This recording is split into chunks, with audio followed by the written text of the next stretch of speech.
సాతాను మన మనస్సుని, మనస్సాక్షిని పాడు చేయడానికి చూస్తాడు ఎప్పుడు కూడా. Always try to spoil your consciousness. ఎందుకంటే మనస్సాక్షి దేవుడు పెట్టిన గంట అది, దేవుని స్వరం అది, దేవుడిచ్చిన వరం అది. నువ్వు తప్పు చేసినప్పుడు పాస్టర్ గారు లేకపోయినా, బైబిల్ లేకపోయినా, దేవుని ప్రజలు లేకపోయినా, నీ మనస్సాక్షే నీకు ఉపదేశం చేస్తుంది. నీ మనస్సాక్షి ఒక ధర్మశాస్త్రం లాగా పనిచేస్తుంది. తప్పు మోపుతుంది, తప్పు లేదని చెబుతుంది, అది మాట్లాడుతుంది. రోమాపత్రిక ఏమండి, ధర్మశాస్త్రము లేని అన్యజనులకు ధర్మశాస్త్రము మనోవేదము. రోమాపత్రిక 2వ అధ్యాయము 14వ వచనం చదవండి.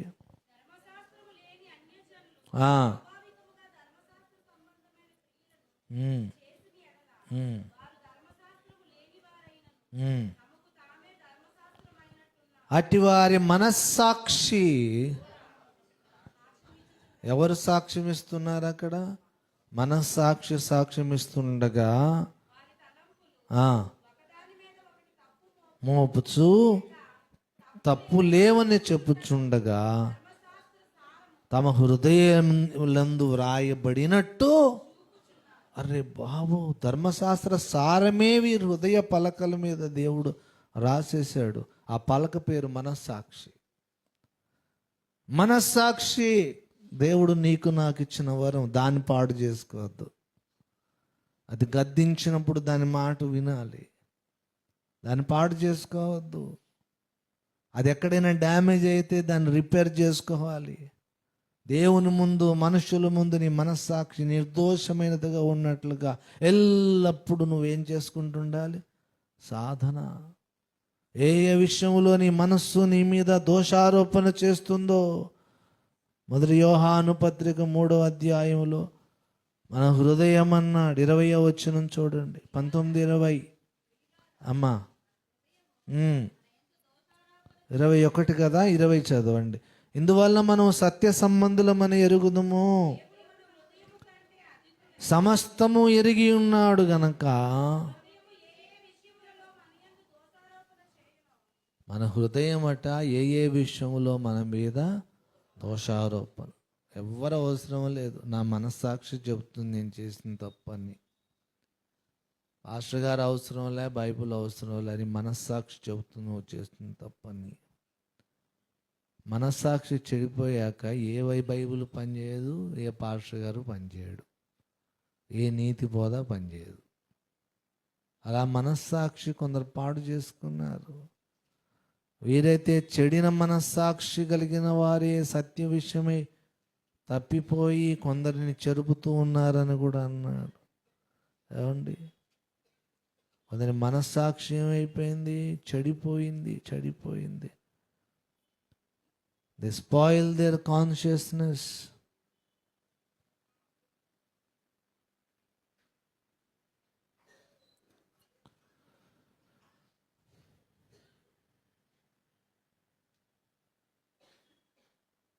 రెండవ అధ్యాయము 2వ తిమోతి పత్రిక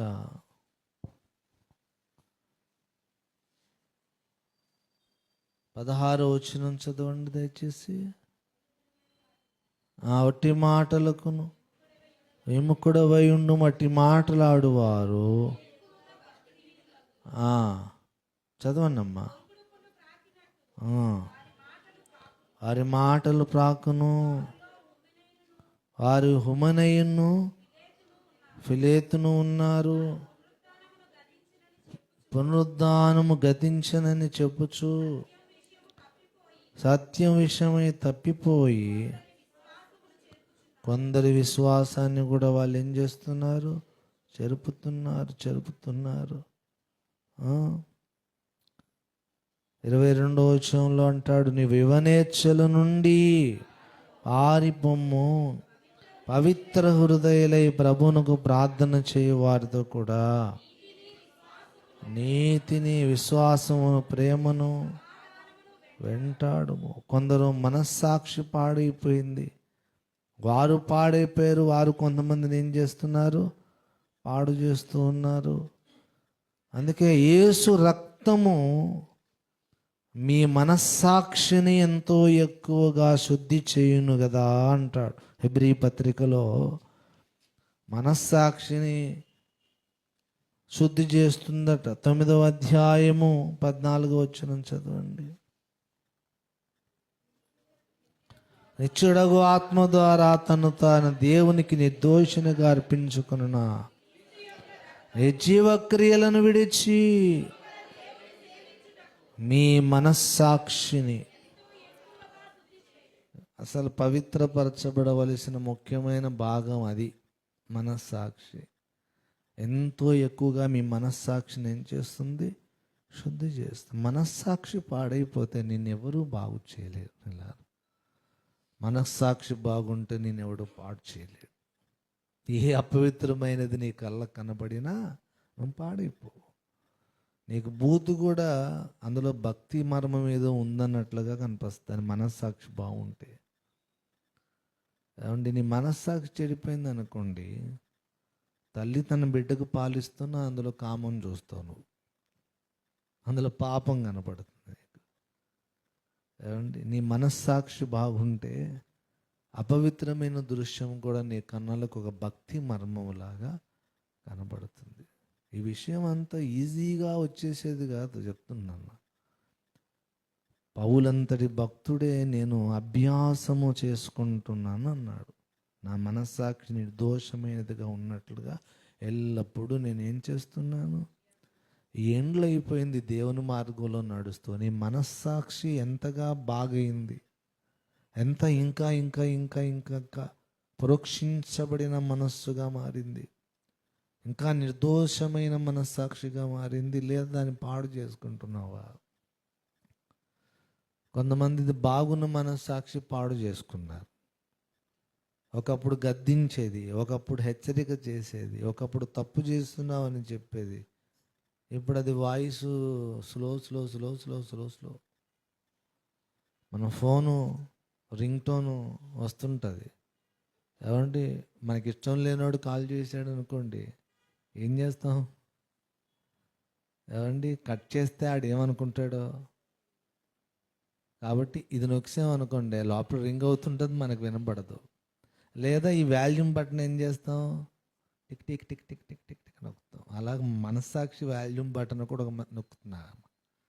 దీన్ని ఇష్టం లేదు నాకు ఇలా మాట్లాడితే, పాపం చేద్దని చెప్తుంది అది. ఏమండి, నన్ను మాటికి గద్దిస్తుంటుంది, నాకు చిరాగ్గా ఉంది, నాకు ఫ్రీడమ్ లేదు అని చెప్పి దాన్ని మెల్లిగా వాల్యూమ్ తగ్గించేస్తా.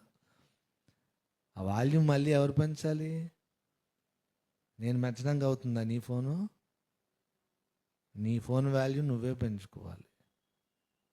కాబట్టి మన మనస్సాక్షి వాల్యూమ్ మళ్ళీ మనం ఏం చేయాలి? ఫుల్గా పెట్టుకోవాలి ఎప్పుడు.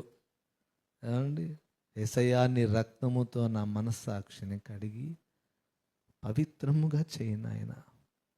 ప్రస్తుత తరంలో మనుష్యుల మనస్సాక్షులు చచ్చిపోయాయి.